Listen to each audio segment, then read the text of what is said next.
ಓಂ ಗುರುರ್ಬ್ರಹ್ಮ ಗುರುರ್ವಿಷ್ಣು ಗುರುರ್ದೇವೋ ಮಹೇಶ್ವರಃ ಗುರುರೇವ ಪರಂ ಬ್ರಹ್ಮ ತಸ್ಮೈ ಶ್ರೀ ಗುರವೇ ನಮಃ. ಓಂ ಪವಿತ್ರಂ ಚರಿತಂ ಯಸ್ಯಾಹ ಪವಿತ್ರಂ ಜೀವನಂ ತಥಾ ಪವಿತ್ರತಾ ಸ್ವರೂಪಿಣ್ಯೈ ತಸ್ಯೈ ಕುರ್ಮೋ ನಮೋ ನಮಃ.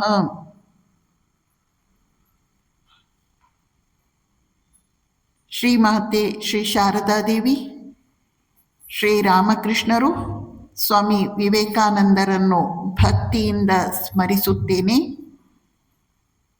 ಪ್ರೀತಿಯ ಬಂಧುಗಳೇ, ಇಂದು ಶ್ರೀಮಾತೆ ಶಾರದಾದೇವಿಯವರ ಜನ್ಮದಿನ. ಮಹಾತ್ಮರ ಜನ್ಮದಿನದಂದು ಆಧ್ಯಾತ್ಮಿಕ ಶಕ್ತಿ ವಿಶೇಷವಾಗಿ ಘನೀಭೂತವಾಗಿರುತ್ತೆ. ಶ್ರೀಮಾತೆಯವರ ಜನ್ಮದಿನದಂದು ನಾವು ಅವರ ಸಾನ್ನಿಧ್ಯದಲ್ಲಿ ಒಟ್ಟಿಗೆ ಸೇರಿದ್ದೇವೆ. ಶ್ರೀಮಾತೆಯವರ ವ್ಯಕ್ತಿತ್ವ ಅನಂತ ಮುಖವಾದದ್ದು.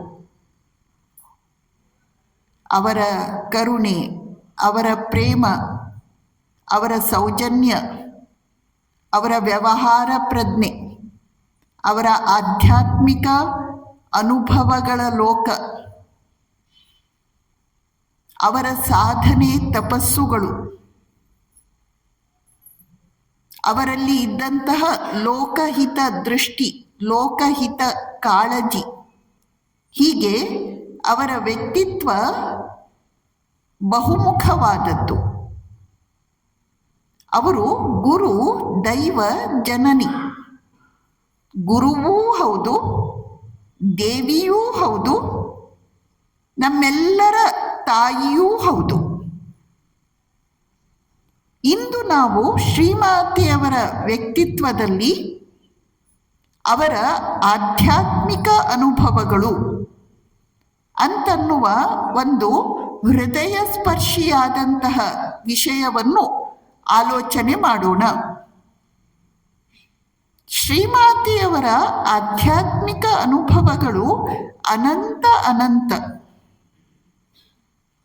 ನಮಗೆ ತಿಳಿದಿರುವ ಅವರ ಆಧ್ಯಾತ್ಮಿಕ ಅನುಭವಗಳಷ್ಟೇ ಅಲ್ಲ, ನಮಗೆ ಗೊತ್ತಿಲ್ಲದೇ ಇರುವಂತಹ, ದಾಖಲೆ ಆಗದೇ ಇರುವಂತಹ ಇನ್ನೂ ಎಷ್ಟೋ ಆಧ್ಯಾತ್ಮಿಕ ಅನುಭವಗಳು ಇವೆ.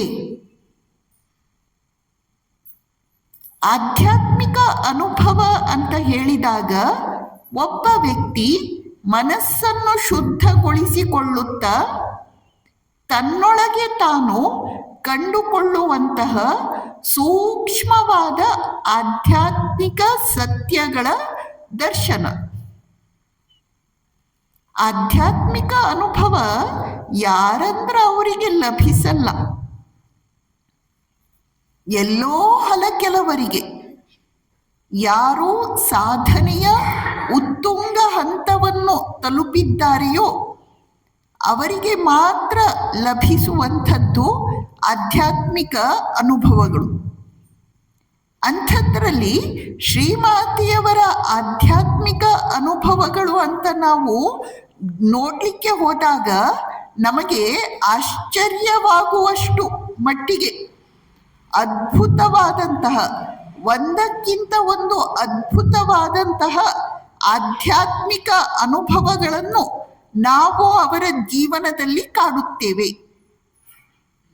ಆ ಆಧ್ಯಾತ್ಮಿಕ ಅನುಭವಗಳನ್ನೆಲ್ಲ ನಾವು ಸ್ಟಡಿ ಮಾಡಿದಾಗ, ಆಲೋಚನೆ ಮಾಡಿದಾಗ, ಅವುಗಳನ್ನು ಶ್ರವಣ ಮನನ ಚಿಂತನ ಧ್ಯಾನ ಮಾಡಿದಾಗ ನಮ್ಮ ವ್ಯಕ್ತಿತ್ವ ಪರಿಪಾಕ ಆಗುತ್ತೆ. ನಮ್ಮೊಳಗೂ ಆತ್ಮ ಜಾಗೃತಿಯುಂಟಾಗುತ್ತದೆ. ಈ ದೃಷ್ಟಿಯಿಂದ ನಾವು ಶ್ರೀಮಾತೆಯವರ ಆಧ್ಯಾತ್ಮಿಕ ಅನುಭವಗಳನ್ನು ಆಲೋಚನೆ ಮಾಡಬೇಕು. ಅಷ್ಟೇ ಅಲ್ಲ, ಶ್ರೀಮಾತೆಯವರ ಜನ್ಮದಿನದ ಕಾರ್ಯಕ್ರಮದಲ್ಲಿ ಭಾಗವಹಿಸುತ್ತಿರುವ ನಮ್ಮೆಲ್ಲರಿಗೂ ಶ್ರೀಮಾತೆಯವರು ಅಂದರೆ ಬಹಳ ಪ್ರೀತಿ, ಬಹಳ ಇಷ್ಟ. ಈಗ ಯಾರು ನಮಗೆ ಇಷ್ಟನೋ ಅವರ ವ್ಯಕ್ತಿತ್ವದ ವಿವಿಧ ಮುಖಗಳನ್ನು ತಿಳಿದುಕೊಂಡಾಗ ನಮಗೆ ಬಹಳ ಆನಂದ ಆಗುತ್ತೆ. ಈ ದೃಷ್ಟಿಯಿಂದ ನಾವು ಶ್ರೀಮಾತೆಯವರ ಆಧ್ಯಾತ್ಮಿಕ ಅನುಭವಗಳು ಎಂಬ ವಿಷಯವನ್ನು ಆಲೋಚನೆ ಮಾಡುವಂಥದ್ದು. ಶ್ರೀಮಾತೆಯವರು ಕಾಮಾರಪುಕುರದಲ್ಲಿ ಇದ್ದಾರೆ. ಶ್ರೀರಾಮಕೃಷ್ಣರ ಮಹಾಸಮಾಧಿಯಾಗಿ 2-3 ವರ್ಷಗಳು ಅಷ್ಟೇ. ಅಂದ್ರೆ ಶ್ರೀಮಾತೆಯವರಿಗೆ ಹೆಚ್ಚಂದ್ರೆ 35-36 ವರ್ಷ ಇರಬಹುದು. ಇನ್ನೂ ಚಿಕ್ಕ ವಯಸ್ಸು. ಅವರಿಗೆ ಆಗ ಆದಂತಹ ಒಂದು ಆಧ್ಯಾತ್ಮಿಕ ಅನುಭವವನ್ನು ನೋಡಿದಾಗ ನಾವು ಶ್ರೀಮಾತೆಯವರ ಅಂತರ್ದೃಷ್ಟಿಯನ್ನು ಗಮನಿಸಿ ಬೆರಗು ಪಡುವಂತೆ ಆಗುತ್ತೆ. ಶ್ರೀಮಾತೆಯವರು ಆಗ ಕಾಮಾರಪುಕುರ ಶ್ರೀರಾಮಕೃಷ್ಣರ ಹುಟ್ಟಿದ ಊರಿನಲ್ಲಿ ಇದ್ರು. ಶ್ರೀಮಾತೆಯವರಿಗೆ ಗಂಗಾ ಸ್ನಾನ ಬಹಳ ಪ್ರಿಯವಾದದ್ದು. ಗಂಗೆಯ ಕುರಿತು ಅವರಿಗೆ ವಿಶೇಷ ಒಲವು. ದಕ್ಷಿಣೇಶ್ವರದಲ್ಲಿ ಇದ್ದಾಗ 13 ವರ್ಷಗಳ ಕಾಲ ಅವರು ತೃಪ್ತಿಯಾಗಿ ಗಂಗಾ ಸ್ನಾನವನ್ನು ಮಾಡಿದವರು. ಇತ್ತೀಚೆಗೆ ಗಂಗಾ ಸ್ನಾನ ಇಲ್ಲದೆ ಅವರ ಮನಸ್ಸಿಗೆ ಬಹಳ ಕರಕರೆ ಅನ್ನಿಸತೊಡಗಿತ್ತು. ಹೇಗಾದರೂ ಮಾಡಿ ಕೋಲ್ಕತ್ತಕ್ಕೆ ಹೋಗಿ ಗಂಗಾ ಸ್ನಾನ ಮಾಡಿಕೊಂಡು ಬರಬೇಕು ಅಂತ ಶ್ರೀಮಾತೆಯವರು ಆಲೋಚನೆ ಮಾಡ್ತಾ ಇದ್ದಾರೆ. ಅಷ್ಟರಲ್ಲಿ ಅವರಿಗೆ ಒಂದು ದಿವ್ಯವಾದ ಅದ್ಭುತ ದರ್ಶನ ಆಗತ್ತೆ. ಶ್ರೀರಾಮಕೃಷ್ಣರು ಶ್ರೀಮಾತೆಯವರ ಹತ್ತಿರ ನಡೆದು ಬರ್ತಾ ಇದ್ದಾರೆ. ಶ್ರೀರಾಮಕೃಷ್ಣರ ಹಿಂದೆ ನರೇಂದ್ರ, ರಾಖಾಲ, ಬಾಬುರಾಮ ಇನ್ನೂ ಹಲವು ಶಿಷ್ಯರು ನಡೆದುಕೊಂಡು ಬರ್ತಾ ಇದ್ದಾರೆ. ಶ್ರೀಮಾತೆಯವರು ಇದೇನು ಅದ್ಭುತ ದೃಶ್ಯ ಅಂತ ಆಶ್ಚರ್ಯ ಪಡುವಷ್ಟರಲ್ಲಿ ಮತ್ತೆ ಗಮನಿಸ್ತಾರೆ, ಶ್ರೀರಾಮಕೃಷ್ಣರ ಪಾದ ಪದ್ಮಗಳಿಂದ ಗಂಗೆ ಅಲೆ ಅಲೆಯಾಗಿ ಹರಿದು ಬರುತ್ತಾ ಇದ್ದಾಳೆ. ಇದೇನಿದು? ಶ್ರೀರಾಮಕೃಷ್ಣರು ಎಲ್ಲವೂ ಆಗಿದ್ದಾರೆ. ಪವಿತ್ರ ಗಂಗೆ ಕೂಡ ಶ್ರೀರಾಮಕೃಷ್ಣರ ಪಾದ ಪದ್ಮಗಳಿಂದಲೇ ಹೊರಹೊಮ್ಮಿ ಬಂದಿದ್ದಾಳೆ ಎಂದು ಶ್ರೀಮಾತೆಯವರು ಆಲೋಚನೆ ಮಾಡ್ತಾರೆ. ಅಲ್ಲೇ ಪಕ್ಕದಲ್ಲಿ ಇದ್ದಂತಹ ಒಂದು ವೃಕ್ಷದಿಂದ ಕೆಲವು ದಾಸವಾಳದ ಹೂವುಗಳನ್ನು ಎತ್ತಿಕೊಂಡು ಶ್ರೀಮಾತೆಯವರು ಶ್ರೀರಾಮಕೃಷ್ಣರ ಪಾದ ಪದ್ಮಗಳಿಗೆ ಅರ್ಪಿಸ್ತಾರೆ. ಶ್ರೀರಾಮಕೃಷ್ಣರು ಕೇಳ್ತಾರೆ, ನಿನ್ನ ಬಳೆಗಳನ್ನು ಯಾಕೆ ಕಳಚಿ ಇಟ್ಟಿದ್ದೀಯಾ? ಅವುಗಳನ್ನು ಹಾಕಿಕೋ. ನಿನಗೆ ವೈಷ್ಣವ ತಂತ್ರ ಗೊತ್ತೇನು? ಶ್ರೀಮಾತೆಯವರು ಹೇಳುತ್ತಾರೆ, ವೈಷ್ಣವ ತಂತ್ರ ಹಾಗಂದ್ರೇನು? ನನಗೆ ಗೊತ್ತಿಲ್ಲ. ಶ್ರೀರಾಮಕೃಷ್ಣರು ಹೇಳುತ್ತಾರೆ, ಇಂದು ಗೌರದಾಸಿ ಬರುತ್ತಾಳೆ. ಗೌರದಾಸಿ ಅಂತ ಹೇಳಿದಾಗ ಶ್ರೀರಾಮಕೃಷ್ಣರ ಓರ್ವ ಸನ್ಯಾಸಿನಿ ಶಿಷ್ಯೆ, ಅವಳ ಹೆಸರು ಗೌರದಾಸಿ ಅಥವಾ ಗೌರಿಮಾ. ಅವಳು ಸಾಧನೆಯ ಪಥದಲ್ಲಿ ಸಾಕಷ್ಟು ಮುಂದುವರಿದವಳು. ಶಾಸ್ತ್ರ ಗ್ರಂಥಗಳನ್ನೆಲ್ಲ ಕೂಲಂಕಷವಾಗಿ ಅಧ್ಯಯನ ಮಾಡಿದವಳು. ಅವಳು ಬರ್ತಾಳೆ ಅಂತ ಶ್ರೀರಾಮಕೃಷ್ಣರು ಹೇಳಿದ್ರು. ಅವಳ ಹತ್ತಿರ ನೀನು ವೈಷ್ಣವ ತಂತ್ರ ಏನು ಅಂತ ಕೇಳಿ ತಿಳಿದುಕೋ. ಶ್ರೀರಾಮಕೃಷ್ಣರು ಶ್ರೀಮಾತೆಯವರಿಗೆ ದರ್ಶನ ನೀಡಿ ಅದೃಶ್ಯರಾದ್ರು. ಶ್ರೀರಾಮಕೃಷ್ಣರು ನೀಡಿದ ದರ್ಶನ ಅದು ಶ್ರೀಮಾತೆಯವರ ಕೇವಲ ಭ್ರಮೆ ಅಲ್ಲ, ಕಲ್ಪನೆ ಅಲ್ಲ ಎಂಬುದಕ್ಕೆ ಪುರಾವೆಯಾಗಿ, ಸಾಕ್ಷಿಯಾಗಿ ಅಂದು ಮಧ್ಯಾಹ್ನವೇ ಗೌರೀಮ ಕಾಮಾರಪುಕುರಕ್ಕೆ ಬರುತ್ತಾಳೆ. ಗೌರೀಮ ವೈಷ್ಣವ ತಂತ್ರಗಳ ಆಧಾರದ ಮೇಲೆ ಶ್ರೀಮಾತೆಯವರಿಗೆ ಹೇಳುತ್ತಾಳೆ, ನಿಮ್ಮ ಪತಿ ಅದು ಜಡ ಶರೀರ ಅಲ್ಲ, ಚಿನ್ಮಯ ಶರೀರ. ಆದ್ದರಿಂದ ಶ್ರೀರಾಮಕೃಷ್ಣರ ಶರೀರಕ್ಕೆ ನಾಶ ಇಲ್ಲ. ಅಲ್ಲದೆ ಅವರ ಕೈ ಹಿಡಿದಂತಹ ನೀವು ಸಾಕ್ಷಾತ್ ಭಾಗ್ಯ ದೇವತೆಯಾದಂತಹ ಲಕ್ಷ್ಮಿಯೇ ಅಲ್ಲದೆ ಬೇರೇನೂ ಅಲ್ಲ. ನೀವು ಆಭರಣಗಳನ್ನು ಧರಿಸಿಕೊಳ್ಳದಿದ್ದರೆ ಜಗತ್ತು ಸಂಪತ್ತಿನಿಂದ ವಂಚಿತವಾಗುತ್ತದೆ. ಶ್ರೀಮಾತೆಯವರಿಗೆ ಗೊತ್ತಾಯಿತು, ಶ್ರೀಮಾತೆಯವರು ಬಳೆಗಳನ್ನು ಹಾಕಿಕೊಳ್ಳಬೇಕು ಎನ್ನುವುದೇ ಶ್ರೀರಾಮಕೃಷ್ಣರ ಇಚ್ಛೆ. ಆದ್ದರಿಂದ ಅವರು ಬಳೆಗಳನ್ನು ಧರಿಸಿಕೊಳ್ತಾರೆ. ಶ್ರೀಮಾತೆಯವರಿಗೆ ಗೌರೀಮಾ ದರ್ಶನ ಕೊಟ್ಟು ಹೇಳಿದ ಮಾತು ಬಹಳ ಅರ್ಥಗರ್ಭಿತವಾಗಿದೆ. ಅವಳು ಏನು ಹೇಳ್ತಾ ಇದ್ದಾಳೆ? ನೀವು ಸಾಕ್ಷಾತ್ ಭಾಗ್ಯ ದೇವತೆಯಾದಂತಹ ಲಕ್ಷ್ಮಿ. ಇದಕ್ಕೆ ಸಾಕ್ಷಿ ಏನು? ಶ್ರೀರಾಮಕೃಷ್ಣರ ಪಾದ ಪದ್ಮಗಳಿಂದ ಗಂಗೆ ಅಲೆ ಅಲೆಯಾಗಿ ಹರಿದು ಬಂದುದನ್ನು ಶ್ರೀಮಾತೆಯವರು ಸ್ಪಷ್ಟವಾಗಿ ನೋಡಿದ್ರು. ನಮ್ಮ ಪುರಾಣಗಳ ಪ್ರಕಾರ ಗಂಗೆ ವಿಷ್ಣುವಿನ ಪಾದಗಳಿಂದ ಹರಿದು ಬರುವುದು. ಆದ್ದರಿಂದ ಗೌರೀಮಾ ಶ್ರೀರಾಮಕೃಷ್ಣರನ್ನು ವಿಷ್ಣು, ಶ್ರೀಮಾತೆಯವರನ್ನು ಲಕ್ಷ್ಮಿ ಅಂತ ಕರೆದದ್ದು ಬಹಳ ಸೂಕ್ತವಾಗಿಯೇ ಇದೆ. ಈ ಘಟನೆಯಾಗಿ ಕೆಲವು ದಿನಗಳಿಗೆ ಯೋಗಿನ್ಮಾ ಎಂಬ ಓರ್ವ ಭಕ್ತೆ ಕಾಮಾರಪುಕುರಕ್ಕೆ ಬರ್ತಾಳೆ. ಶ್ರೀಮಾತೆಯವರು ಅವಳಿಗೆ ಹೇಳುತ್ತಾರೆ, ನೋಡು ಅಲ್ಲಿ ಆ ಅಶ್ವತ್ಥ ವೃಕ್ಷ ಇದೆಯಲ್ಲ, ಶ್ರೀರಾಮಕೃಷ್ಣರು ಆ ಅಶ್ವತ್ಥ ವೃಕ್ಷದ ಅಡಿಯಲ್ಲಿ ನಿಂತಿದ್ರು. ಆಮೇಲೆ ಅವರು ನರೇಂದ್ರನ ಶರೀರದಲ್ಲಿ ಐಕ್ಯವಾದ್ರು.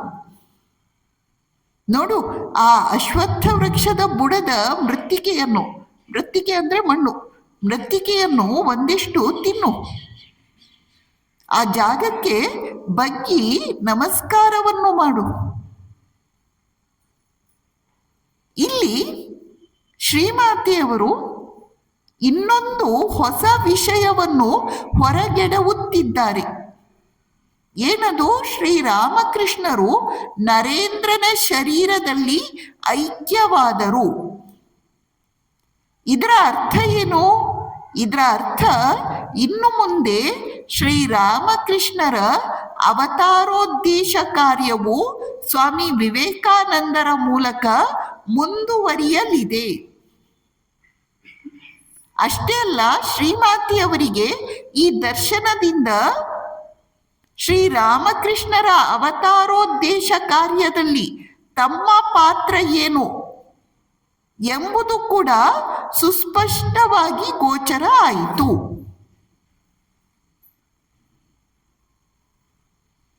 ಇದು ಶ್ರೀಮಾತೆಯವರಿಗೆ ಆದಂತಹ ಅಲೌಕಿಕ ಆಧ್ಯಾತ್ಮಿಕ ಅನುಭವ. ಇನ್ನೊಂದು ಘಟನೆ, ಶ್ರೀಮಾತೆಯವರು ಕೋಲ್ಕತ್ತಾದಲ್ಲಿ ನೀಲಾಂಬರ ಬಾಬುಗಳ ತೋಟದ ಮನೆ ಅಂತ ಕರೆಯಲ್ಪಡುವ ಒಂದು ಮನೆಯಲ್ಲಿ ವಾಸವಾಗಿದ್ರು. ಅದು ಇದ್ದದ್ದು ಶ್ರೀಮಾತೆಯವರಿಗೆ ಅತ್ಯಂತ ಪ್ರಿಯವಾದಂತಹ ಗಂಗಾ ನದಿಯ ದಡದ ಮೇಲೆ. ಒಂದು ಹುಣ್ಣಿಮೆಯ ರಾತ್ರಿ ಹಾಲು ಬೆಳದಿಂಗಳು ಎಲ್ಲ ಕಡೆ ಹರಡಿಕೊಂಡಿದೆ. ಗಂಗೆ ಅಲೆ ಅಲೆಯಾಗಿ ಹರಿಯುತ್ತಿದ್ದಾಳೆ. ಗಂಗೆಯ ಅಲೆಗಳ ಮೇಲೆ ಚಂದ್ರನ ಆ ಶುಭ್ರ ಶ್ವೇತ ಕಿರಣಗಳು ಬಿದ್ದು ಅಲ್ಲೊಂದು ರಮ್ಯವಾದ ದೃಶ್ಯವನ್ನು ನಿರ್ಮಾಣ ಮಾಡಿದೆ. ಶ್ರೀಮಾತೆಯವರು ಆ ಪರಮ ಪವಿತ್ರ ಮೌನವನ್ನು ಆಸ್ವಾದಿಸುತ್ತ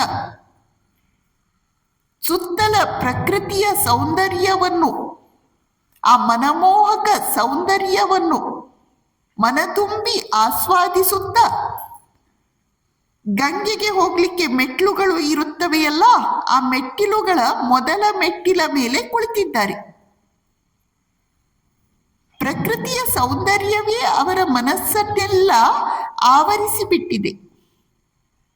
ಅವರ ಮನಸ್ಸಿನಲ್ಲಿ ಬೇರೆ ಯಾವುದೇ ಆಲೋಚನೆ ಇಲ್ಲ.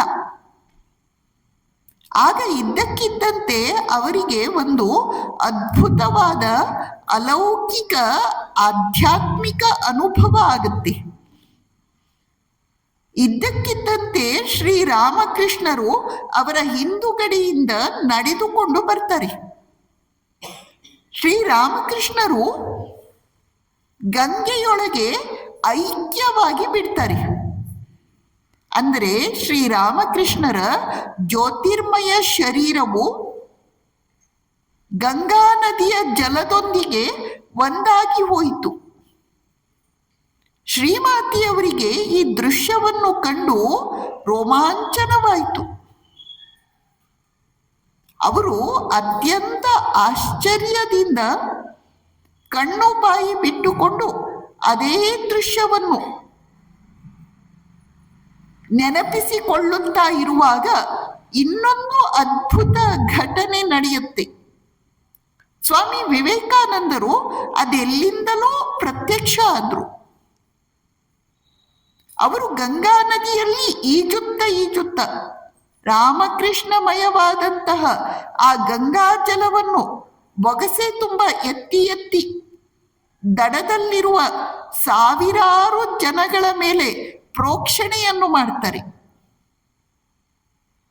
ಯಾರ ಮೇಲೆ ಈ ಗಂಗಾಜಲ ಪ್ರೋಕ್ಷಣೆಯಾಗುತ್ತದೆಯೋ ಅವರೆಲ್ಲರೂ ಮುಕ್ತರಾಗಿ ಹೋಗ್ತಾರೆ. ಶ್ರೀಮಾತೆಯವರ ಮನಸ್ಸಿನಲ್ಲಿ ಈ ದರ್ಶನ ಎಷ್ಟು ಗಾಢವಾದ ಪ್ರಭಾವವನ್ನು ಬೀರಿತು ಅಂದ್ರೆ ಮುಂದಿನ ಕೆಲವು ದಿನಗಳು ಅವರಿಗೆ ಅದೇ ದೃಶ್ಯ ಮತ್ತೆ ಮತ್ತೆ ಕಣ್ಮುಂದೆ ಬರ್ತಾ ಇತ್ತು. ಅಷ್ಟೇ ಅಲ್ಲ, ಅವರಿಗೆ ಗಂಗೆಯೊಳಕ್ಕೆ ಪಾದವನ್ನು ಇಡ್ಲಿಕ್ಕೆ ಸಾಧ್ಯ ಆಗಲಿಲ್ಲ. ಯಾಕಂದ್ರೆ ಗಂಗೆ ಅಂದ್ರೆ ಸಾಕ್ಷಾತ್ ಶ್ರೀರಾಮಕೃಷ್ಣರ ಸ್ವರೂಪ, ಶ್ರೀರಾಮಕೃಷ್ಣರ ಜ್ಯೋತಿರ್ಮಯ ಶರೀರ. ಈ ದರ್ಶನದಿಂದ ಕೂಡ ಶ್ರೀಮಾತೆಯವರಿಗೆ ಒಂದು ವಿಷಯ ಸ್ಪಷ್ಟವಾಯಿತು. ಶ್ರೀರಾಮಕೃಷ್ಣರ ಅವತಾರೋದ್ದೇಶ ಕಾರ್ಯವು ಸ್ವಾಮಿ ವಿವೇಕಾನಂದರ ಮೂಲಕ ಮುಂದುವರಿಯುತ್ತೆ. ಸ್ವಾಮಿ ವಿವೇಕಾನಂದರು ಶೀಘ್ರದಲ್ಲಿ ಸನಾತನ ಧರ್ಮದ ಸಂದೇಶವನ್ನು ಇಡೀ ವಿಶ್ವದಲ್ಲಿ ಮೊಳಗಲಿಕ್ಕೆ ಇದ್ದಾರೆ. ಯಾರು ಆ ವಿಚಾರಗಳ ಸಂಪರ್ಕಕ್ಕೆ ಬರುತ್ತಾರೆಯೋ ಅವರೆಲ್ಲರೂ ಮುಕ್ತರಾಗಿ ಹೋಗುತ್ತಾರೆ. ಈ ಎಲ್ಲ ಆಧ್ಯಾತ್ಮಿಕ ಅನುಭವಗಳು ಇವೆ ಅಲ್ಲ, ಅವು ನಮ್ಮ ಕಲ್ಪನೆಗೆ ಎಟುಕದಂಥವುಗಳು. ಅವುಗಳ ಸಬ್ಲಿಮಿಟಿ ಅಂತಾರೆ. ಆ ಸೂಕ್ಷ್ಮತೆಯನ್ನು, ಗಾಂಭೀರ್ಯವನ್ನು, ಪವಿತ್ರತೆಯನ್ನು ನಾವು ನಿಜವಾಗಿ ಗ್ರಹಿಸಲಿಕ್ಕೆ ಸಾಧ್ಯ ಇಲ್ಲ. ನಾವು ಕೇವಲ ಶಬ್ದಗಳಿಂದ ಆ ದೃಶ್ಯವನ್ನು ಕಲ್ಪಿಸಿಕೊಳ್ಳಬಹುದಷ್ಟೇ ಹೊರತು ನಿಜವಾಗಿ ಅದರ ಪರ್ಪೋರ್ಟ್, ತಾತ್ಪರ್ಯವನ್ನು ಗ್ರಹಿಸುವುದು ಶ್ರೀಮಾತೆಯಂಥವರಿಗೆ ಮಾತ್ರ ಸಾಧ್ಯ. ಶ್ರೀಮಾತೆಯವರ ಜೀವನದಲ್ಲಿ ಇಂತಹ ಆಧ್ಯಾತ್ಮಿಕ ಅನುಭವಗಳು ಲೆಕ್ಕ ಸಂಖ್ಯೆ ಇಲ್ಲದಷ್ಟು ಇವೆ, ಒಂದೆರಡಲ್ಲ. ಶ್ರೀಮಾತೆಯವರು ಬೃಂದಾವನಕ್ಕೆ ಎರಡನೆಯ ಬಾರಿ ಭೇಟಿ ನೀಡಿದ್ದರು. ಬೃಂದಾವನದಿಂದ ಮರಳಿ ಬರುವಾಗ ಅವರು ಬಾಲಗೋಪಾಲನ ಒಂದು ಸಣ್ಣ ವಿಗ್ರಹವನ್ನು ತೆಗೆದುಕೊಂಡು ಬಂದಿದ್ರು. ಅದನ್ನು ಅವರು ಜೈರಾಂಬಾಟಿಯಲ್ಲಿ ಬಂದ್ಮೇಲೆ ಎಲ್ಲೋ ಒಂದು ಕಡೆ ಇಟ್ಟು ಬಿಟ್ಟಿದ್ರು. ಪೂಜೆ ಇಲ್ಲ, ಪುರಸ್ಕಾರ ಇಲ್ಲ, ಅವರು ಮರೆತು ಬಿಟ್ಟಿದ್ರು. ಒಂದು ದಿನ ಶ್ರೀಮಾತೆಯವರು ಹಾಗೆಯೇ ಒರಗಿಕೊಂಡಿದ್ದಾರೆ. ಆಗ ಲೀಲಾಮಯನಾದ ಬಾಲಗೋಪಾಲ, ದಿವ್ಯ ಚರಿತನಾದ ಬಾಲಗೋಪಾಲ ಅಂಬೆಗಾಲಿಟ್ಟುಕೊಂಡು ಶ್ರೀಮಾತೆಯವರ ಹತ್ತಿರ ಬರ್ತಾನೆ. ಶ್ರೀಮಾತೆಯವರ ಹತ್ತಿರ ಬಂದು ಅವನು ತನ್ನ ಮುದ್ದು ಮುದ್ದಾದ ಭಾಷೆಯಲ್ಲಿ ಹೇಳ್ತಾನೆ, ನೀನು ನನ್ನನ್ನು ಅಲ್ಲಿಂದ ಕರೆದುಕೊಂಡು ಬಂದೆ, ಪೂಜೆ ಇಲ್ಲ, ಪುರಸ್ಕಾರ ಇಲ್ಲ, ಊಟ ಇಲ್ಲ, ಏನೂ ಇಲ್ಲ. ನೀನು ನನ್ನನ್ನು ನೋಡಿಕೊಳ್ಳದಿದ್ದರೆ ಯಾರು ನನ್ನನ್ನು ನೋಡಿಕೊಳ್ಳುತ್ತಾರೆ? ಅಷ್ಟು ಹೇಳಿ ಬಾಲಗೋಪಾಲ ಅದೃಶ್ಯನಾಗ್ತಾನೆ. ಶ್ರೀಮಾತೆಯವರು ತಕ್ಷಣ ಹಾಸಿಗೆಯಿಂದ ಎದ್ದು ಆ ಬಾಲಗೋಪಾಲನ ವಿಗ್ರಹ ಎಲ್ಲಿದೆಯೋ ಅಲ್ಲಿಂದ ತೆಗೆದುಕೊಂಡು ಬರ್ತಾರೆ. ಅವನನ್ನು ಬಹಳ ಪ್ರೇಮದಿಂದ ಮುದ್ದಿಸಿ ಅವನನ್ನು ಶ್ರೀರಾಮಕೃಷ್ಣರ ಭಾವಚಿತ್ರದ ಪಕ್ಕದಲ್ಲಿಯೇ ಕುಳ್ಳಿರಿಸ್ತಾರೆ, ಪುಷ್ಪಾಂಜಲಿಯನ್ನು ಅರ್ಪಿಸ್ತಾರೆ. ಅಂದಿನಿಂದ ಅವರು ಪ್ರತಿದಿನ ಕೊನೆಯವರೆಗೂ ಶ್ರೀರಾಮಕೃಷ್ಣರ ಪೂಜೆಯ ಜೊತೆಯಲ್ಲಿ ಬಾಲಗೋಪಾಲನಿಗೂ ಪೂಜೆಯನ್ನು, ನೈವೇದ್ಯವನ್ನು ಸಲ್ಲಿಸುತ್ತಾ ಇದ್ರು. ಇನ್ನೊಂದು ಘಟನೆ, ಶ್ರೀಮಾತೆಯವರು ಕೋಯಾಲ್ಪಾರ, ಅದು ಶ್ರೀಮಾತೆಯವರ ಬೈಠಕ್ ಖಾನೆ. ಅವರಿಗೆ ಕೋಯಾಲ್ಪಾರ ಅಂದ್ರೆ ಬಹಳ ಇಷ್ಟ. ಅಲ್ಲಿ ವಾಸವಾಗಿದ್ರು. ಆ ಸಂದರ್ಭದಲ್ಲಿ ಅವರು ಸುಮಾರು 2.5 ತಿಂಗಳ ಕಾಲ ಕೋಯಾಲ್ಪಾರದಲ್ಲಿ ವಾಸವಾಗಿದ್ರು.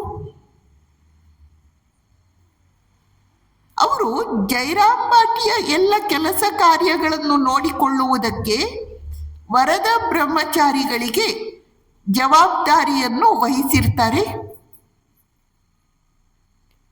ವರದ ಬ್ರಹ್ಮಚಾರಿಗಳು ಒಂದು ದಿನ ಜೈರಾಂಬಾಟಿಯಿಂದ ಕೋಯಾಲ್ಪಾರಕ್ಕೆ ಶ್ರೀಮಾತೆಯವರನ್ನು ಭೇಟಿಯಾಗಬೇಕೆಂದು ಬಂದಿದ್ದಾರೆ. ಆಗ ಶ್ರೀಮಾತೆಯವರ ಜಗದಂಬಾ ಆಶ್ರಮದ ಸುತ್ತಮುತ್ತ ಎಲ್ಲ ಭಕ್ತಿಯರು ಅವಸರವಾಗಿ ಓಡಾಡ್ತಾ ಇದ್ದಾರೆ. ಏನೋ ಗಲಾಟೆ ಕೇಳಿಸ್ತಾ ಇದೆ, ಏನಾಯ್ತು ಎಂದು ವರದ ಬ್ರಹ್ಮಚಾರಿಗಳು ಕೇಳಿದಾಗ ವಿಷಯ ಗೊತ್ತಾಯ್ತು. ಶ್ರೀಮಾತೆಯವರು ಬಾಹ್ಯಜ್ಞಾನ ಶೂನ್ಯರಾಗಿ ಬಿದ್ದಿದ್ದಾರೆ.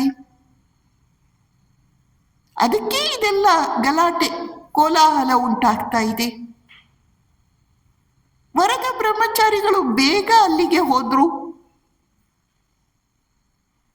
ಎಲ್ಲರೂ ಶ್ರೀಮಾತೆಯವರಿಗೆ ನೀರನ್ನು ಸಿಂಪಡಿಸಿದ್ರು, ಪ್ರಜ್ಞೆ ಬರುವಂತೆ ಮಾಡಿದ್ರು.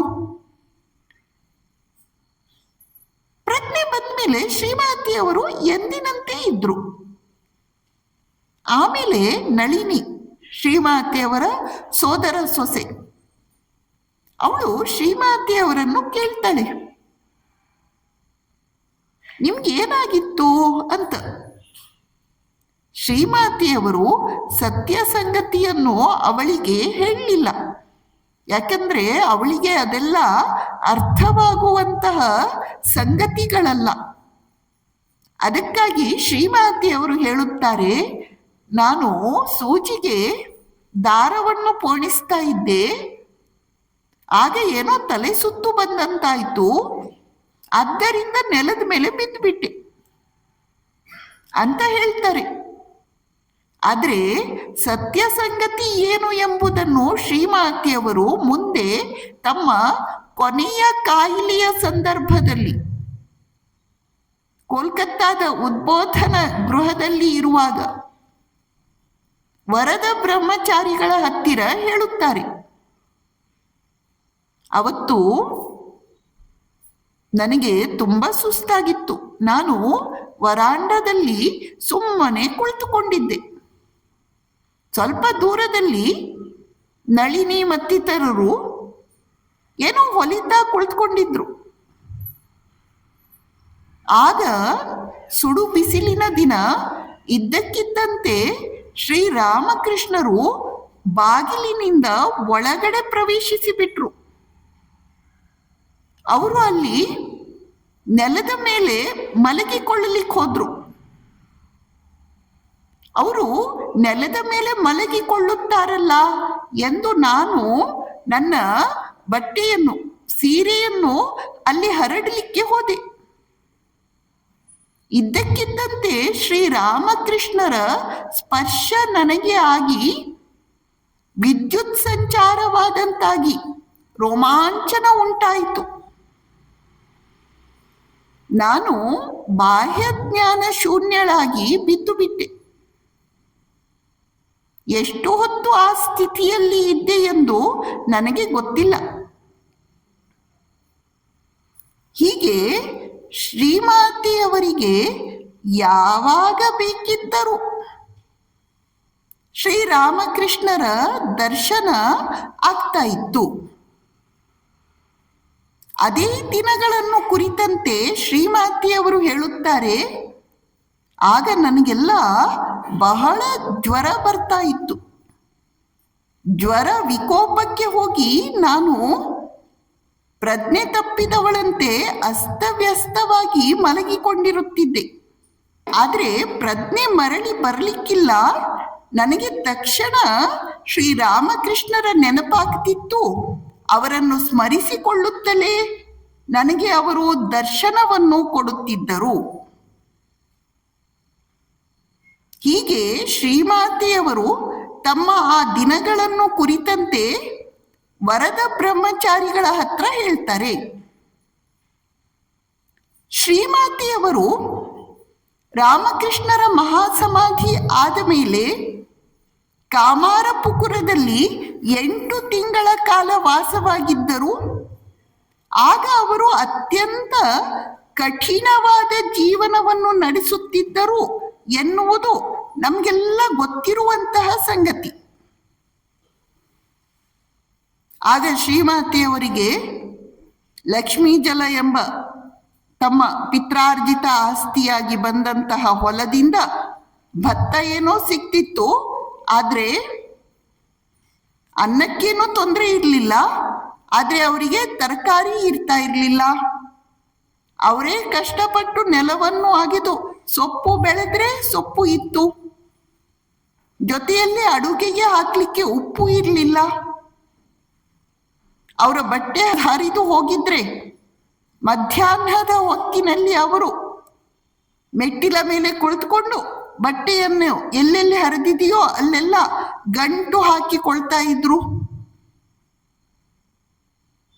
ಜೊತೆಯಲ್ಲಿ ಸುತ್ತಮುತ್ತಲ ಹಳ್ಳಿ ಜನಗಳು ಶ್ರೀಮಾತೆಯವರನ್ನು ಕುರಿತು ಅವರು ವಿಧವೆಯಾದ್ರೂ ಅಂಚು ಇರುವ ಸೀರೆ ಉಟ್ಕೊಳ್ತಾರೆ, ಬಳೆ ತೊಡುತ್ತಾರೆ ಎಂದೆಲ್ಲ ಬಾಯಿಗೆ ಬಂದಂತೆ ಟೀಕೆ ಮಾಡ್ತಾ ಇದ್ರು. ಶ್ರೀಮಾತೆಯವರಲ್ಲಿ ಅತ್ಯುನ್ನತ ಆಧ್ಯಾತ್ಮಿಕ ಜ್ಞಾನ ಇದೆ. ಆದರೆ ಅದನ್ನು ಪ್ರಯೋಜನ ಪಡೆದುಕೊಳ್ಳಬೇಕು ಅನ್ನುವ ಬುದ್ಧಿ ಆ ಹಳ್ಳಿಯ ಜನಗಳಿಗೆ ಇರಲಿಲ್ಲ. ಇಷ್ಟೆಲ್ಲ ಕಷ್ಟಕರವಾದ ಜೀವನವನ್ನು ಶ್ರೀಮಾತೆಯವರು ನಡೆಸುತ್ತಿದ್ದರೂ ಕೂಡ ಅವರ ಆಧ್ಯಾತ್ಮಿಕ ಪ್ರಜ್ಞೆ ಕಿಂಚಿತ್ತೂ ಕಡಿಮೆಯಾಗಿರಲಿಲ್ಲ. ಅದಕ್ಕೆ ಉದಾಹರಣೆಯಾಗಿ ಆ ದಿನಗಳಲ್ಲಿ ಕೂಡ ಶ್ರೀಮಾತೆಯವರಿಗೆ ಬಹಳಷ್ಟು ಸಲ ಶ್ರೀರಾಮಕೃಷ್ಣರ ದರ್ಶನ ಆಗ್ತಾ ಇತ್ತು. ಶ್ರೀರಾಮಕೃಷ್ಣರು ಶ್ರೀಮಾತೆಯವರಿಗೆ ದರ್ಶನವನ್ನು ಕೊಟ್ಟಾಗ ಶ್ರೀಮಾತೆಯವರು ಯಾವತ್ತೂ ತಮ್ಮ ಕಷ್ಟಗಳನ್ನು ಅವರ ಹತ್ರ ಹೇಳ್ಕೊಳ್ಳಿಲ್ಲ. ಕಷ್ಟ ಪರಿಹಾರ ಮಾಡು ಎಂದು ಅವರು ಗೋಗರಿಯಲಿಲ್ಲ. ಬದಲಾಗಿ ಶ್ರೀರಾಮಕೃಷ್ಣರೇ ಶ್ರೀಮಾತೆಯವರ ಹತ್ರ ನನಗೆ ಕಿಚುಡಿ ಮಾಡಿಕೊಡು, ನನಗೆ ಅದನ್ನು ಬಡಿಸು, ಇದನ್ನು ಬಡಿಸು ಅಂತ ಹೇಳುತ್ತಾ ಇದ್ರು. ಇದರಿಂದ ನಮ್ಗೆ ಏನು ಗೊತ್ತಾಗುತ್ತೆ ಅಂದ್ರೆ, ಶ್ರೀಮಾತೆಯವರು ಅಂಥ ಕಷ್ಟಕರವಾದ ಜೀವನವನ್ನು ನಡೆಸುತ್ತಿದ್ದರೂ ಕೂಡ ಅವರ ಮನಸ್ಸು ಅವೆಲ್ಲವುಗಳಿಂದ ಬಹಳ ಉನ್ನತ ಮಟ್ಟದಲ್ಲಿತ್ತು. ಇಲ್ಲ ಆದ್ರೆ ಅವರಿಗೆ ಯಾವಾಗಲೂ ಕಷ್ಟ ಸಂಕಟಗಳದ್ದೇ ನೆನಪಾಗ್ಬೇಕಿತ್ತು. ಶ್ರೀರಾಮಕೃಷ್ಣರ ಹತ್ರ ಅವರು ಕಷ್ಟ ಸಂಕಟಗಳ ಪರಿಹಾರಕ್ಕೆಂದೇ ಗೋಗರಿಯಬೇಕಿತ್ತು. ಅವರು ಅದನ್ನು ಕೇಳಲಿಲ್ಲ ಅಂದ್ರೆ ಅವರ ಮನಸ್ಸು ಆ ಕಷ್ಟ ಸಂಕಟಗಳ ಏನಂತ ಹೇಳಬೇಕು, ಮಿತಿಯನ್ನು ದಾಟಿ ಅತ್ಯುನ್ನತ ಹಂತದಲ್ಲಿ ಇತ್ತು. ಶ್ರೀಮಾತೆಯವರಲ್ಲಿ ಯಾವ ಮಟ್ಟದ ಕಷ್ಟ ಸಹಿಷ್ಣುತೆ ಮನೆ ಮಾಡಿತ್ತು ಎಂಬುದನ್ನು ನೋಡಿದಾಗ ನಾವು ಆಶ್ಚರ್ಯಚಕಿತರಾಗುವಂತೆ ಆಗುತ್ತೆ. ಶ್ರೀಮಾತೆಯವರು ಬಲರಾಮ ಬೋಸ್ನ ಮನೆಯಲ್ಲಿ ಇರ್ತಾರೆ. ಆ ದಿನಗಳಲ್ಲಿ ಅವರು ಹೆಚ್ಚಿನ ಸಮಯವನ್ನು ಜಪ ಧ್ಯಾನದಲ್ಲಿ ಕಳೆಯುತ್ತಿದ್ರು. ಒಂದು ಸಲ ಅದೇ ರೀತಿ ಅವರು ಬಲರಾಮ್ ಬೋಸನ ಮನೆಯ ತಾರಸಿಯ ಮೇಲೆ ಧ್ಯಾನಕ್ಕೆ ಕುಳಿತಿದ್ದಾರೆ. ಧ್ಯಾನ ಮಾಡುತ್ತಾ ಮಾಡುತ್ತಾ ಅವರ ಮನಸ್ಸು ಆಳವಾದ ಗಾಢವಾದ ಸಮಾಧಿ ಸ್ಥಿತಿಗೇರುತ್ತದೆ. ಆಗ ಅವರಿಗೆ ಆದಂತಹ ಒಂದು ಅಲೌಕಿಕ ದರ್ಶನವನ್ನು ಕುರಿತಂತೆ ಅವರು ಅನಂತರ ಯೋಗಿನ್ಮಾ ಹತ್ತಿರ ಹೇಳುತ್ತಾರೆ. ಶ್ರೀಮಾತೆಯವರು ಹೇಳುತ್ತಾರೆ, ನಾನು ಧ್ಯಾನದಲ್ಲಿ ಬಹಳ ದೂರ ಹೋಗಿದ್ದೆ, ದೂರ ಲೋಕಕ್ಕೆ ಹೋಗಿದ್ದೆ. ಅಲ್ಲಿ ಜನರೆಲ್ಲರೂ ನನ್ನನ್ನು ಬಹಳ ಆದರದಿಂದ ಪ್ರೇಮದಿಂದ ಬರಮಾಡಿಕೊಂಡ್ರು. ನನ್ನ ರೂಪ ಅತ್ಯಂತ ಸುಂದರವಾಗಿತ್ತು. ಆ ಜನ ಎಲ್ಲರೂ ಸೇರಿಕೊಂಡು ನನ್ನನ್ನು, ಅಲ್ಲಿ ಶ್ರೀರಾಮಕೃಷ್ಣರಿದ್ದರು, ಶ್ರೀರಾಮಕೃಷ್ಣರ ಹತ್ತಿರ ಹೋಗಿ ಕುಳ್ಳಿರಿಸಿದರು. ನನಗೆ ಎಷ್ಟು ಆನಂದ ಆಗಿತ್ತು ಅನ್ನುವುದನ್ನು ನಾನು ಶಬ್ದಗಳಲ್ಲಿ ವಿವರಿಸಿ ಹೇಳಲಿಕ್ಕೆ ಸಾಧ್ಯ ಇಲ್ಲ. ಅಲ್ಲಿಂದ ನನಗೆ ಮರಳಿ ಬರಲಿಕ್ಕೆ ಮನಸ್ಸೇ ಇರಲಿಲ್ಲ. ಅಲ್ಲಿಂದ ಮರಳಿ ಬರುವಾಗ ನಾನು ನೋಡ್ತೀನಿ, ಈ ಶರೀರ ಇಲ್ಲಿ ಶವದ ಹಾಗೆ ಬಿದ್ದುಕೊಂಡಿತ್ತು. ನನಗೆ ಶರೀರವನ್ನು ಪ್ರವೇಶಿಸ್ಲಿಕ್ಕೆ ಮನಸ್ಸಿರಲಿಲ್ಲ. ಆದ್ರೆ ಶ್ರೀರಾಮಕೃಷ್ಣರ ಅವತಾರೋದ್ದೇಶ ಕಾರ್ಯ ಪೂರ್ತಿಯಾಗಬೇಕಲ್ಲ ಎಂಬ ಉದ್ದೇಶದಿಂದ ನಾನು ಮನಸ್ಸಿಲ್ಲದ ಮನಸ್ಸಿನಿಂದ ಆ ಶರೀರವನ್ನು ಪ್ರವೇಶಿಸಿದೆ. ಶ್ರೀಮಾತೆಯವರು ಹೇಳ್ತಾ ಇದ್ದಾರೆ, ಅವರು ಧ್ಯಾನ ಮಾಡುವಾಗ ಬಹಳ ದೂರ ಲೋಕಕ್ಕೆ ಹೋಗಿದ್ರು. ಧ್ಯಾನ ಅಂತ ಹೇಳಿದಾಗ ಅರ್ಥನೇ ಅದು. ನಾವು ನಮ್ಮ ಲೌಕಿಕ ಪ್ರಜ್ಞೆಯನ್ನು ದಾಟಿ ಉನ್ನತ ಉನ್ನತ ಪ್ರಜ್ಞೆಯ ಸ್ತರಗಳನ್ನು ಪ್ರವೇಶ ಮಾಡುವುದು. ಅಂದರೆ ಮನಸ್ಸಿನಿಂದ ಬಹಳ ದೂರದ ಲೋಕಕ್ಕೆ ಹೋಗುವುದು. ಶ್ರೀಮಾತೆಯವರು ಆ ರೀತಿ ದೂರ ಲೋಕಕ್ಕೆ ಹೋಗಿದ್ರು. ಯಾವುದದು ಲೋಕ? ಅದರ ಹೆಸರು ರಾಮಕೃಷ್ಣ ಲೋಕ.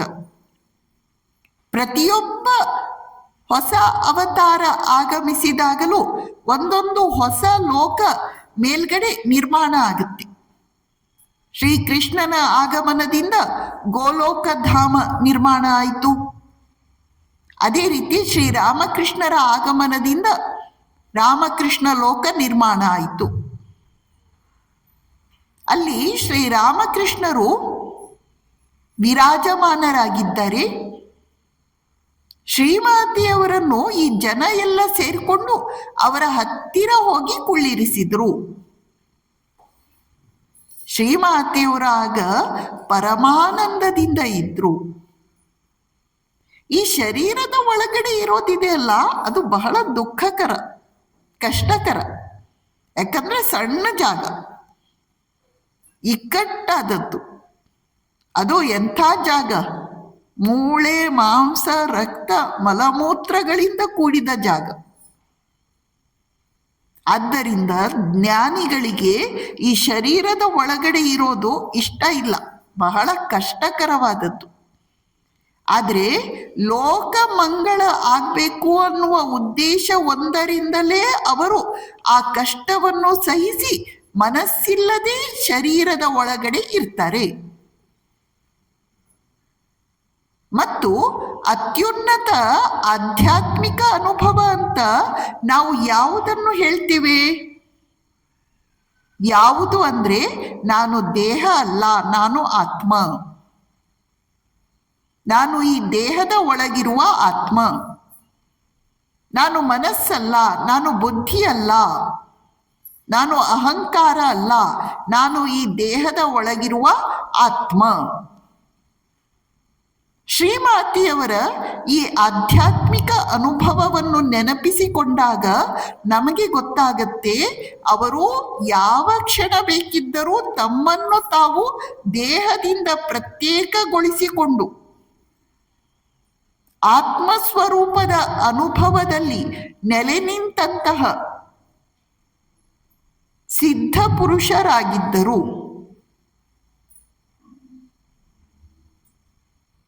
ಆಧ್ಯಾತ್ಮಿಕ ಜೀವನದ ಗುರಿಯನ್ನು ಅವರು ಸಾಧಿಸಿದ್ದರು. ಶರೀರವೇ ಬೇರೆ, ನಾನೇ ಬೇರೆ. ನಾನು ಅಂದ್ರೆ ಆತ್ಮ, ಆತ್ಮನಾದ ನಾನೇ ಬೇರೆ ಎನ್ನುವ ಅನುಭವದಲ್ಲಿ ಅವರು ನೆಲೆ ನಿಂತಿದ್ದರು. ಇದು ಶ್ರೀಮಾತೆಯವರ ಅತ್ಯುನ್ನತ ಆಧ್ಯಾತ್ಮಿಕ ಅನುಭವ.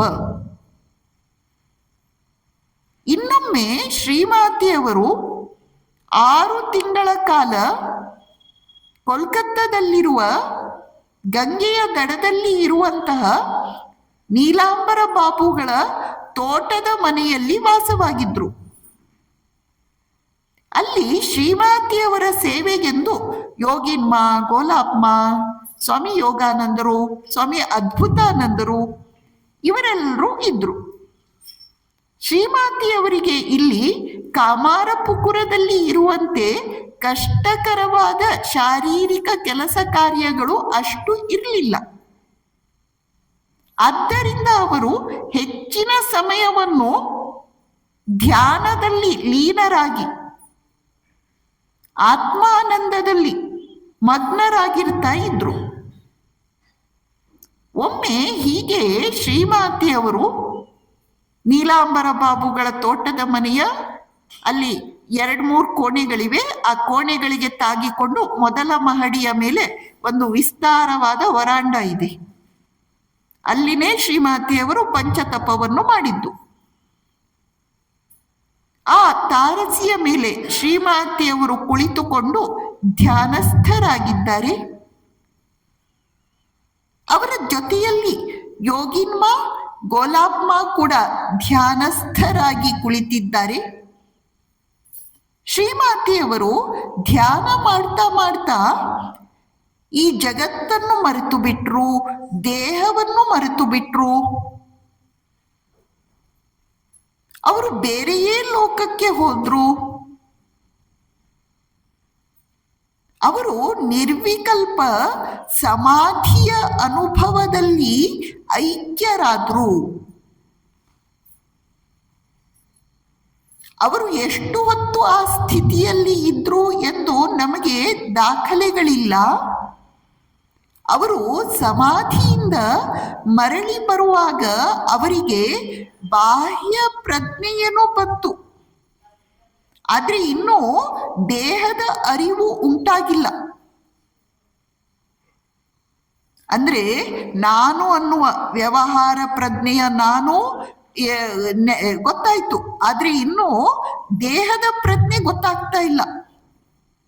ಆಗ ಶ್ರೀಮಾತೆಯವರು, ಯೋಗಿನ್ ನನ್ನ ಕೈಗಳೆಲ್ಲಿ, ನನ್ನ ಕಾಲುಗಳೆಲ್ಲಿ ಅಂತ ಕೇಳ್ತಾರೆ.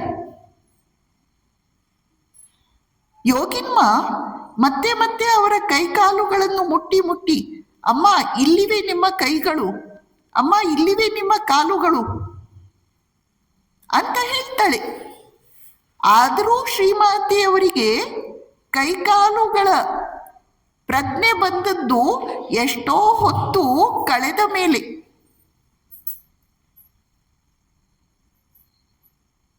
ಶ್ರೀಮಾತೆಯವರ ಈ ಆಧ್ಯಾತ್ಮಿಕ ಅನುಭವ ಇದೆಯಲ್ಲ, ಅದನ್ನು ನಾವು ನಿರ್ವಿಕಲ್ಪ ಸಮಾಧಿ ಅಂತ ಕರೆಯುತ್ತೇವೆ.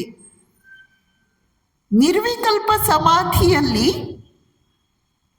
ಜೀವ ಪರಮಾತ್ಮನಲ್ಲಿ ಐಕ್ಯವಾಗಿ ಹೋಗುತ್ತೆ.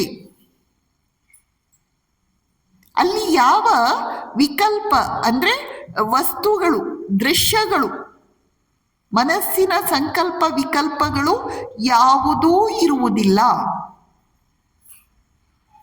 ಅಲ್ಲಿ ಮನಸ್ಸೇ ಇರುವುದಿಲ್ಲ. ದೇಹದ ಪ್ರಜ್ಞೆ ಇಲ್ಲ, ಪ್ರಾಣ ಮನಸ್ಸು ಬುದ್ಧಿ ಅಹಂಕಾರದ ಪ್ರಜ್ಞೆ ಇಲ್ಲ. ಕೇವಲ ಆತ್ಮ ತನ್ನ ಸ್ವರೂಪದಲ್ಲಿ ತಾನು. ಈ ಒಂದು ಅತ್ಯುನ್ನತ ಆಧ್ಯಾತ್ಮಿಕ ಅನುಭವ ಶ್ರೀಮಾತೆಯವರಿಗೆ ಅನೇಕ ಬಾರಿ ಆಗಿರುತ್ತೆ. ಹಾಗಾದ್ರೆ ನಾವು ಯೋಚಿಸಿ ನೋಡಬೇಕು, ಶ್ರೀಮಾತೆಯವರ ಆಧ್ಯಾತ್ಮಿಕ ಪ್ರಜ್ಞೆ ಎಷ್ಟು ಉನ್ನತ ಸ್ತರದ್ದಾಗಿತ್ತು. ಒಮ್ಮೆ ಬಹಳ ವರ್ಷಗಳಾದ್ಮೇಲೆ ಮುಂದೆ ಸ್ವಾಮಿ ಶಾಂತಾನಂದರು ಅಂತ ಅವರು ಹಲವು ವರ್ಷಗಳ ಕಾಲ ಶ್ರೀಮಾತೆಯವರ ಸೇವೆಯನ್ನು ಮಾಡಿರ್ತಾರೆ. ಆ ಸ್ವಾಮಿ ಶಾಂತಾನಂದರ ಹತ್ತಿರ ಒಬ್ಬ ಬ್ರಹ್ಮಚಾರಿಗಳು, ಮಹಾರಾಜ್, ನೀವು ಶ್ರೀಮಾತೆಯವರ ಸೇವೆಯನ್ನು ಅಷ್ಟು ವರ್ಷಗಳಿಂದ ಮಾಡಿದ್ದೀರಿ, ಶ್ರೀಮಾತೆಯವರಿಗೇನಾದ್ರೂ ನಿರ್ವಿಕಲ್ಪ ಸಮಾಧಿ ಅನುಭವ ಆಗಿತ್ತೇನೋ ಅಂತ ಪ್ರಶ್ನೆ ಕೇಳ್ತಾರೆ. ಸ್ವಾಮಿ ಶಾಂತಾನಂದರು ಮೊದಲು ಅವನ ಪ್ರಶ್ನೆಗೆ ಗಮನವನ್ನೇ ಕೊಡಲಿಲ್ಲ. ಅವನು ಮತ್ತೆ ಮತ್ತೆ ಅದೇ ಪ್ರಶ್ನೆಯನ್ನು ಕೇಳಿದಾಗ ಸ್ವಾಮಿ ಶಾಂತಾನಂದರು ಕೋಪಿಸಿಕೊಂಡು, ಮೂರ್ಖ, ಅಲ್ಪಮತಿ, ಶ್ರೀಮಾತೆಯವರು ಯಾವತ್ತಾದ್ರೂ ಸಮಾಧಿ ಸ್ಥಿತಿಯನ್ನು ಹೊಂದಿದ್ರ ಅಂತ ನೀನು ಕೇಳ್ತೀಯಲ್ಲ, ಅವಳು ಸಮಾಧಿಯನ್ನು ಕೊಡುವವಳು, ಅವಳು ಸಮಾಧಿಯನ್ನು ಕೊಡುವವಳು. She is the giver of samadhi. ಅವರು ಹೊಸದಾಗಿ ಸಮಾಧಿ ಸ್ಥಿತಿಗೆ ಹೋಗುವ ಅವಶ್ಯಕತೆ ಇಲ್ಲ. ಅವರೇ ನಮ್ಮೆಲ್ಲರಿಗೂ ಸಮಾಧಿಯನ್ನು ಕರುಣಿಸುವವಳು. ಇದು ಶ್ರೀಮಾತೆಯವರ ಉತ್ತುಂಗ ಮನಸ್ಥಿತಿ. ಶ್ರೀಮಾತೆಯವರು ಶ್ರೀರಾಮಕೃಷ್ಣರ ಮಹಾಸಮಾಧಿಯ ನಂತರ ಬೃಂದಾವನ ಯಾತ್ರೆಗೆ ಹೋಗಿರ್ತಾರೆ. ಆಗ ಅವರು ವೈದ್ಯನಾಥ, ಕಾಶಿ, ಬೃಂದಾವನ, ಹರಿದ್ವಾರ, ಜೈಪುರ ಈ ರೀತಿ ಹಲವು ಕ್ಷೇತ್ರಗಳಿಗೆ ತೀರ್ಥಯಾತ್ರೆಯನ್ನು ಕೈಗೊಂಡಿರ್ತಾರೆ. ಅವರು ವಾರಾಣಸಿಯಲ್ಲಿ ಹೋಗಿದ್ದಾಗ ವಿಶ್ವನಾಥ ಸ್ವಾಮಿಯ ಆರತಿ ನಡೀತಾ ಇರುತ್ತೆ. ಆಗ ಶ್ರೀಮಾತೆಯವರು ದಿವ್ಯ ಭಾವಕ್ಕೆ ಇರ್ತಾರೆ. ಅವರಿಗೆ ಆಗ ಸಮಾಧಿ ಆಗುವುದರಲ್ಲಿತ್ತು. ಆದರೆ ಎಲ್ಲ ಜನಗಳ ಮುಂದೆ ಸಮಾಧಿ ದೃಶ್ಯಕ್ಕೆ ಹೋಗಿ ಜನಗಳ ಮಾತಿಗೆ ಗುರಿಯಾಗುವುದು ಬೇಡ ಅನ್ನುವ ಉದ್ದೇಶದಿಂದ ಶ್ರೀಮಾತೆಯವರು ಹೇಳ್ತಾರೆ, ಶ್ರೀರಾಮಕೃಷ್ಣರೇ ನನ್ನ ಕೈ ಹಿಡಿದುಕೊಂಡು ಆಗ ಪೂಜಾ ಸ್ಥಾನದಿಂದ ಕೋಣೆಗೆ ಕರೆದುಕೊಂಡು ಬಂದರು. ಶ್ರೀಮಾತೆಯವರು ಆಗ ಯಾವ ರೀತಿ ನಡೆದುಕೊಂಡು ಬಂದ್ರು ಅಂದ್ರೆ ಶ್ರೀರಾಮಕೃಷ್ಣರು ಹೇಗೆ ನಡೆಯುತ್ತಿದ್ರಲ್ಲ ಹಾಗೆ ಅವರು ಹೆಜ್ಜೆ ಹಾಕಿಕೊಂಡು ಬಂದ್ರು. ಅದಕ್ಕೆ ಕಾರಣ ಏನು ಎಂಬುದಕ್ಕೆ ಶ್ರೀಮಾತೆಯವರು ಹೇಳ್ತಾರೆ, ಶ್ರೀರಾಮಕೃಷ್ಣರೇ ನನ್ನ ಕೈ ಹಿಡಿದು ಆಗ ಆ ರೀತಿ ನಡೆಸಿಕೊಂಡು ಬಂದರು. ಆ ಒಂದು ಸಂದರ್ಭದಲ್ಲಿ ಮಾತ್ರ ಅಲ್ಲ, ಶ್ರೀಮಾತೆಯವರಿಗೆ ಜೀವನ ಇಡೀ ಅವರ ಕೈ ಹಿಡಿದು ನಡೆಸಿಕೊಂಡು ಬಂದವರು ಶ್ರೀರಾಮಕೃಷ್ಣರು. ಇನ್ನೊಮ್ಮೆ ನಮ್ಗೆಲ್ಲ ಕಥೆ ಗೊತ್ತಿದೆ. ಶ್ರೀಮಾತೆಯವರು ಇದೇ ಯಾತ್ರೆಯ ಸಂದರ್ಭದಲ್ಲಿ ಅಯೋಧ್ಯೆಯಿಂದ ಬೃಂದಾವನದ ಕಡೆಗೆ ರೈಲಿನಲ್ಲಿ ಸಂಚಾರ ಮಾಡ್ತಾ ಇದ್ರು. ರೈಲಿನಲ್ಲಿ ಸಂಚರಿಸುವಾಗ ಶ್ರೀಮಾತೆಯವರು ತಮ್ಮ ತೋಳನ್ನು ಕಿಟಕಿಯಿಂದ ಹೊರಕ್ಕೆ ಬಿಟ್ಕೊಂಡಿದ್ರು. ಶ್ರೀಮಾತೆಯವರ ತೋಳಿನಲ್ಲಿ ಶ್ರೀರಾಮಕೃಷ್ಣರು ಧರಿಸಿಕೊಂಡು ಇದ್ದಂತಹ ಒಂದು ತಾಯಿತ ಇತ್ತು. ಅದು ಶ್ರೀರಾಮಕೃಷ್ಣರು ಉಪಯೋಗಿಸಿದ ವಸ್ತು, ಅತ್ಯಂತ ಪವಿತ್ರವಾದದ್ದು. ರೈಲು ಹೋಗ್ತಾ ಇದೆ, ಇದ್ದಕ್ಕಿದ್ದಂತೆ ಶ್ರೀರಾಮಕೃಷ್ಣರು ಶ್ರೀಮಾತೆಯವರಿಗೆ ದರ್ಶನವನ್ನು ಕೊಟ್ಟು ಆ ತಾಯಿತ ಜೋಪಾನ ಎಂದು ಹೇಳಿಬಿಟ್ರು. ಶ್ರೀಮಾತೆಯವರು ತಕ್ಷಣ ಎಚ್ಚರ ಆದ್ರು. ಶ್ರೀಮಾತೆಯವರು ಆ ತಾಯಿತವನ್ನು ತೆಗೆದುಕೊಂಡು ಅವರು ಶ್ರೀರಾಮಕೃಷ್ಣರ ಪೂಜೆಯನ್ನು ಮಾಡುತ್ತಿದ್ದಂತಹ ಒಂದು ಪೆಟ್ಟಿಗೆ ಇತ್ತು. ಆ ಪೆಟ್ಟಿಗೆಯೊಳಗೆ ಶ್ರೀರಾಮಕೃಷ್ಣರ ಭಾವಚಿತ್ರ ಇತ್ತು. ಅದರ ಪಕ್ಕದಲ್ಲಿ ಈ ತಾಯಿತವನ್ನು ಇಡುತ್ತಾರೆ. ಹೀಗೆ ಸಣ್ಣ ಸಣ್ಣ ಘಟನೆಗಳಲ್ಲಿ ಶ್ರೀಮಾತೆಯವರಿಗೆ ರಾಮಕೃಷ್ಣರ ದರ್ಶನ ಆಗ್ತಾ ಇತ್ತು. ಇನ್ನು ಶ್ರೀಮಾತೆಯವರು ಬೃಂದಾವನಕ್ಕೆ ಹೋಗ್ತಾರಲ್ಲ, ಬೃಂದಾವನ ಶ್ರೀರಾಧಿಯ ಕೃಷ್ಣ ವಿರಹದಿಂದ ತುಂಬಿಕೊಂಡಿರುವಂತಹ ಪುಣ್ಯಕ್ಷೇತ್ರ, ಮಹಾತೀರ್ಥ. ಅಲ್ಲಂತೂ ಶ್ರೀಮಾತೆಯವರಿಗೆ ನಿರಂತರ ಶ್ರೀರಾಮಕೃಷ್ಣರ ಸ್ಮರಣೆ, ಶ್ರೀರಾಮಕೃಷ್ಣರ ವಿರಹ. ಶ್ರೀರಾಮಕೃಷ್ಣ ವಿರಹದಲ್ಲಿ ಅವರಿಗೆ ಒಂದೇ ಸಮನೆ ಕಣ್ಣೀರು ಬರ್ತಾ ಇತ್ತು. ಅವರು ನಿರಂತರ ಜಪಧ್ಯಾನದಲ್ಲಿ ಲೀನರಾಗಿರ್ತಾ ಇದ್ರು.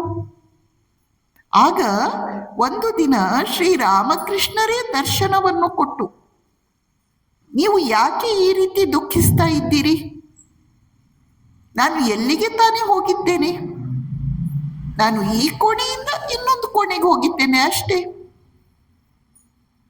ಮರಣ ಅಂದ್ರೆ ಒಂದು ಕೋಣೆಯಿಂದ ಇನ್ನೊಂದು ಕೋಣೆಗೆ ಹೋದ ಹಾಗೆ ಎಂದು ನೆನಪಿಸಿಕೊಡ್ತಾರೆ. ಅನಂತರ ಕೂಡ ಶ್ರೀಮಾತೆಯವರು ಹೆಚ್ಚು ಕಡಿಮೆ 24 ಗಂಟೆಗಳ ಪ್ರಕಾರ ನಿರಂತರ ಜಪಧ್ಯಾನದಲ್ಲಿ ತಲ್ಲೀನರಾಗಿರ್ತಾ ಇದ್ರು. ಆ ದಿನಗಳಲ್ಲಿ ಅವರಿಗೆ ಹಲವಾರು ಬಾರಿ ನಿರ್ವಿಕಲ್ಪ ಸಮಾಧಿ ಅನುಭವ ಆಗಿರುತ್ತೆ. ಇನ್ನು ಶ್ರೀಮಾತೆಯವರು ಬೃಂದಾವನ ಪರಿಕ್ರಮ ಅಂತ ಮಾಡಿರ್ತಾರೆ. ಬೃಂದಾವನ ಇಡೀ ಹಳ್ಳಿಗೆ, ಇಡೀ ಊರಿಗೆ ಪ್ರದಕ್ಷಿಣೆ ಹಾಕೋದು. ಈಗಲೂ ಅನೇಕ ಜನ ಬೃಂದಾವನ ಪರಿಕ್ರಮ ಮಾಡ್ತಾರೆ. ಶ್ರೀಮಾತೆಯವರು ಬೃಂದಾವನ ಪರಿಕ್ರಮ ಮಾಡುವಾಗ ಅಲ್ಲಲ್ಲಿ ಕೆಲವು ಜಾಗಗಳಲ್ಲಿ ಹಾಗೆಯೇ ನಿಂತು ಬಿಡ್ತಾ ಇದ್ರು, ಮುಂದಕ್ಕೆ ಹೋಗ್ತಾನೆ ಇರಲಿಲ್ಲ. ಆಗ ಜೊತೆಯಲ್ಲಿದ್ದ ಸಂಗಾತಿಗಳಿಗೆ, ಪರಿಚಾರಕಿಯರಿಗೆ ಗೊತ್ತಾಗ್ತಾ ಇತ್ತು, ಓ ಶ್ರೀಮಾತೆಯವರಿಗೆ ಈ ಸ್ಥಳ ಮಹಾತ್ಮೆಯ ದರ್ಶನ ಆಗ್ತಾ ಇದೆ, ಅದಕ್ಕಾಗಿ ಅವರು ಇಲ್ಲೇ ನಿಂತು ಬಿಟ್ಟಿದ್ದಾರೆ, ಮುಂದೆ ಹೋಗ್ತಾ ಇಲ್ಲ. ಅವರು ಕೇಳ್ತಾ ಇದ್ರು, ಅಮ್ಮ ನಿಮ್ಗೇನು ದರ್ಶನ ಆಯ್ತು? ಅಮ್ಮ ನಿಮ್ಗೇನು ದರ್ಶನ ಆಯ್ತು? ಆದ್ರೆ ಶ್ರೀಮಾತೆಯವರು ತುಂಬಾ ಲಜ್ಜಾ ಸ್ವಭಾವದವರು. ಆ ರೀತಿ ಅವರು ತಮ್ಮ ದರ್ಶನಗಳನ್ನೆಲ್ಲ ನೇರವಾಗಿ ಹೇಳಿಕೊಳ್ಳುವವರಲ್ಲ. ಆದ್ದರಿಂದ ಅವರು ಮಾತಿನಲ್ಲಿ ತೇಲಿಸಿ ಬಿಡ್ತಾ ಇದ್ರು. ನಮಗೆಲ್ಲ ಗೊತ್ತಿದೆ, ಶ್ರೀಮಾತೆಯವರು ರಾಮೇಶ್ವರ ತೀರ್ಥಯಾತ್ರೆಯನ್ನು ಕೈಗೊಂಡಿರ್ತಾರೆ. ಶ್ರೀಮಾತೆಯವರು ರಾಮೇಶ್ವರ ಶಿವಲಿಂಗವನ್ನು, ಅನಾಚ್ಛಾದಿತ ಶಿವಲಿಂಗವನ್ನು ದರ್ಶನ ಮಾಡ್ತಾರೆ. ದರ್ಶನ ಮಾಡಿದ ಕೂಡಲೇ ಅವರ ಮನಸ್ಸು ಸಾವಿರಾರು ವರ್ಷ ಹಿಂದಕ್ಕೆ ಹೋಯಿತು. ಅವರಿಗೆ ಗೊತ್ತಿಲ್ಲದೆಯೇ ಅಪ್ರಯತ್ನವಾಗಿ ಅವರ ಬಾಯಿಂದ ಒಂದು ಮಾತು ಬಂತು, ಅಂದು ನಾನು ಯಾವ ರೀತಿ ಇವನನ್ನು ಇಟ್ಟಿದ್ದೇನೋ ಇವತ್ತಿಗೂ ಹಾಗೆ ಇದ್ದಾನೆ. ಹಾಗೆಂದ್ರೇನು? ಅಂದು ರಾಮನ ಜೊತೆಯಲ್ಲಿ ಸೀತಾಮಾತೆಯಾಗಿ ಬಂದು ರಾಮೇಶ್ವರ ಶಿವಲಿಂಗವನ್ನು ಇಟ್ಟವರು ಯಾರು? ಶ್ರೀಮಾತೆಯವರು, ಸೀತೆ. ಅಂದು ಪ್ರತಿಷ್ಠಾಪನೆ ಮಾಡಿದಾಗ ರಾಮೇಶ್ವರ ಶಿವಲಿಂಗ ಯಾವ ರೀತಿ ಇದ್ದನೋ ಅದೇ ರೀತಿ ಈಗಲೂ ಇದ್ದಾನೆ ಎಂದು ಶ್ರೀಮಾತೆಯವರು ಅನುಭವತಃ ಹೇಳಬೇಕಾದರೆ ಅವರಿಗೆ ಆ ದಿನದ ಘಟನೆ, ತಾವು ರಾಮೇಶ್ವರ ಲಿಂಗವನ್ನು ಪ್ರತಿಷ್ಠಾಪನೆ ಮಾಡ್ತಾ ಇರುವಂತಹ ದೃಶ್ಯ ಕಣ್ಮುಂದೆ ಬಂದಿರಬೇಕು. ಶ್ರೀಮಾತೆಯವರು ತಮ್ಮ ಅಂತಿಮ ದಿನಗಳಲ್ಲಿ ಜ್ವರದಿಂದ ಹಾಸಿಗೆ ಹಿಡಿದಿರ್ತಾರೆ. ಹಾಸಿಗೆ ಹಿಡಿದಿದ್ರೂ ಕೂಡ ಅವರು ರಾತ್ರಿ ಇಡೀ ಮಲಗ್ತಾ ಇರಲಿಲ್ಲ, ನಿರಂತರವಾಗಿ ಜಪವನ್ನು ಮಾಡ್ತಾ ಇದ್ರು. ಅಮ್ಮ, ನೀವು ಈ ರೀತಿ ಜಪವನ್ನು ಮಾಡುವ ಅವಶ್ಯಕತೆ ಏನಿದೆ ಎಂದು ಯಾರಾದರೂ ಪ್ರಶ್ನಿಸಿದ್ರೆ ಶ್ರೀಮಾತೆಯವರು ಹೇಳ್ತಾ ಇದ್ರು, ಮುಂದೆ ಬರುವ ನನ್ನ ಮಕ್ಕಳು ಇಷ್ಟೆಲ್ಲ ಮಾಡ್ಲಿಕ್ಕಾಗಲ್ಲ, ಅವರಿಗಾಗಿ ಅಂತ ನಾನು ಈಗ ಜಪ ಮಾಡ್ತಾ ಇದ್ದೇನೆ. ಶ್ರೀಮಾತೆಯವರು ನಮ್ಮೆಲ್ಲರಿಗಾಗಿ ಅಂತ. ನಾವೆಲ್ಲ ತಿಂದು ಉಂಡು ಸಂತೋಷವಾಗಿ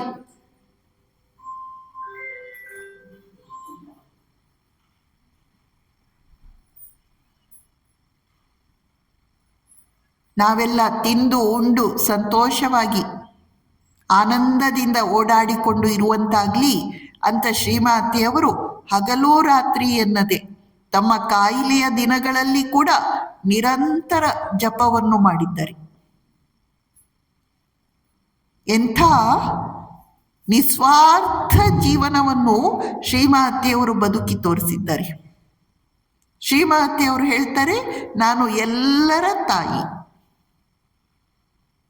ನೀನು ಕಷ್ಟದಲ್ಲಿರುವಾಗ ನೆನಪಿಸಿಕೋ, ನಿನಗೊಬ್ಬಳು ತಾಯಿ ಇದ್ದಾಳೆ.